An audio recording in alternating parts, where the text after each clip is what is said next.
Strombecker was probably the most prolific maker of solid wood scale models in the 1940s and 50s.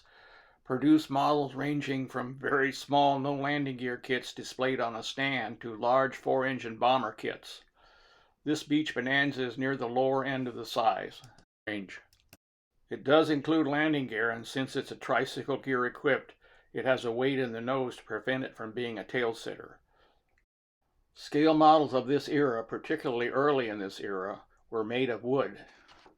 Models were generally machined much closer to the shape than their competitors.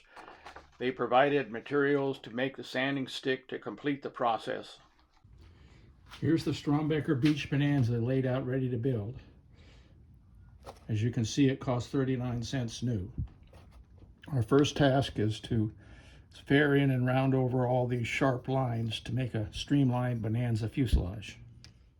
Strombecker parts are generally machined much closer to the finished dimension than other kits of this era, and they give you in every kit a stick and a piece of sandpaper to continue the process. It's fairly coarse sandpaper to start with, and then they also give you a finishing sheet. So we'll start, won't do it on camera for very long, but obviously we'll round the square bottom here. We'll make these sharp demarcations smooth together. We'll pair them together to make an aerodynamic fuselage. I've sanded the model fuselage fairly well. I think it needs a little bit more cleanup. The next step is to put this weight in here to keep the nose from lifting off the ground in the tricycle gear, and there's supposed to be a wooden plug to plug the hole, but I don't find it, so we're gonna have to fix that, I guess. Oh, here it is right here. So now the weight and the plug is installed, and when the glue dries, we'll have to pair that in. The weight's been installed and the plug installed and sanded over. And the next step is to prepare the wings. The wings need to be carved to complete the airfoil shape, which is already partway there.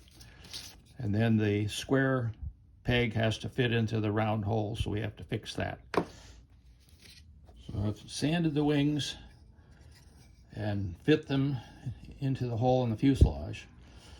Now, if you look really closely, there's a place to pound the landing gear into the wings there, and it's not as clear there, but it's there. And this is a landing gear. Pounding it in with the assembled model seems kind of scary to me, so I'm going to do it before I assemble it. Here we have the landing gear installed in the nose and the wings, and the wings have been fit. So we're ready to move on to the tail. Well, here's the assembled airplane, with the exception of the wheels, gear door, and prop. I will continue building it with the wood parts. I'm going to paint it with varnish rather than color, because I want to celebrate the fact that it's wood. I think we're down to the point where we're going to paint. I'm going to paint it with varnish to leave it a wood model. And then we'll install the wheels and the prop. I put on 3 coats of varnish. It's a finished kit with wheels and props. I'm not going to try and use the decals. Last decals I tried to use on an old model just fell apart, so I know they're not going to work. This is kind of the starter kit for kids of my age. Possibly like the snap type kits. They introduced kids to the hobby of building models by providing them with a kit that was easy to assemble and came out with a nice result. If you like this video, please give me a like and maybe subscribe. Thanks for watching.